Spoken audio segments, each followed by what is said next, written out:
నేను చంద్రబాబు నాయుడుని ఒక్కటే అడుగుతున్నా, అయ్యా ఈ రాష్ట్రంలో పెట్రోల్ డీజిల్ ఎంతున్నాయి ధరలు? నేరుగా ఈ యొక్క రాష్ట్ర ప్రభుత్వం వేసినటువంటి పన్నుల మూలంగా ఏ రాష్ట్రంలో లేనంత ఎక్కువ ధరలు ఈ రాష్ట్రంలో ఉన్నాయా లేదా? చంద్రబాబు నాయుడు గారు, లోకేష్ గారు మీరు చెప్పండి. పక్కనటువంటి రాష్ట్రాల్లో చూస్తే ఢిల్లీలో డీజిలు 87 రూపాయల 67 పైసలు. ఆంధ్ర రాష్ట్రంలో ఎంతండి? 96 రూపాయల 92 పైసలు. అంటే దాదాపు 9.5 రూపాయల డిఫరెన్స్ ఢిల్లీకి, ఏపీకి. దేనివల్ల వచ్చింది డిఫరెన్సు? ఈ రాష్ట్రంలో మీరు అదనంగా వేసేటువంటి పన్నుల వల్ల ఈ యొక్క డిఫరెన్స్ వచ్చింది. ముంబైలో 90 రూపాయలు, మనకు 97 రూపాయలు, ఆడికి ఇడికి 7 రూపాయలు తేడా.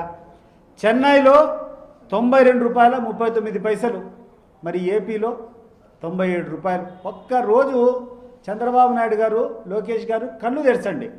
Bordering state, especially Chandrababu Naidu గారికి స్పష్టంగా చెప్తున్నాను, నీ కుప్పం నియోజకవర్గంలో ఒక్క పెట్రోల్ బంక్ కూడా జరగడం లేదు. ఎందుకంటే పక్కనటువంటి కర్ణాటకకు పోయి డీజిల్ పట్టుకొని న్యూఢిల్లీకి వస్తూ ఉంటారు. ఎన్నికలప్పుడు లోకేష్ మాట్లాడాడు పెద్ద ఎత్తున ఈ తేడా అంతా ఉందని చెప్పి. నీకు ధైర్యం ఉంటే నీ చేతిలో ఉండేటువంటి పన్ను ఈ రాష్ట్రంలో ఉన్నటువంటి కొన్ని కోట్ల మందికి, సామాన్య ప్రజలకందరికీ ఉపయోగపడుతుంది. ఇన్నటువంటి ప్రతి సామాన్యుడు మోటార్ సైకిల్ వాడతాడు, ప్రతి ఒక్కడు ఒక రైతు అయితే కన్నా ట్రాక్టర్ వాడతాడు.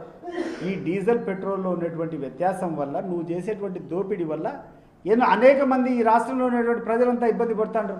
దాన్ని తగ్గించుకో. నీకేమైనా సత్తా ఉంటే దాన్ని తగ్గించుకొని, నేను తగ్గించేసాను, గతంలో ఎక్కువ ఉంది, ఈరోజు నేను తగ్గించాను అని చెప్పి చెప్పుకో. అది కాకుండా జిఎస్టీ సంబరాలని చెప్పి ఎవరో చేసేటువంటి దాన్ని నువ్వు ప్రచారం చేసుకోవడం ఏంది అని చెప్పి నేను అడుగుతున్నా. ఏమైనా ఈ రాష్ట్రంలో ఉన్నటువంటి ప్రజలు పిచ్చోళ్ళ?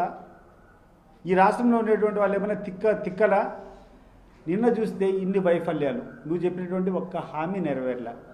గ్యాస్ డబ్బులు ఇవ్వడం లేదు, ఆ తర్వాత కొత్త పెన్షన్లు అనేది ఊసే లేదు.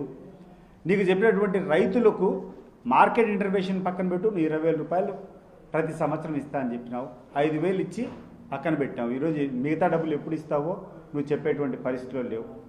మరి ఇన్ని ఇబ్బందుల్లో ఉంటే రాష్ట్ర ప్రజలు, నువ్వు కూర్చొని డైవర్షన్ ప్రజల్ని ఎట్లా డైవర్ట్ చేయాలనుకుంటున్నావు అంటే, అక్కడ ఏదో క్రికెట్ మ్యాచ్ ఒకటి సౌత్ ఆఫ్రికా వర్సెస్ ఇండియా ఒక మ్యాచ్ జరిగితే ఆ మ్యాచ్ అంతా కూడా నీకు ఇక్కడ టీవీలు పెట్టుకొని, పెద్ద టీవీలు పెట్టుకొని ప్రచారం చేస్తావు. ఏమొస్తుంది?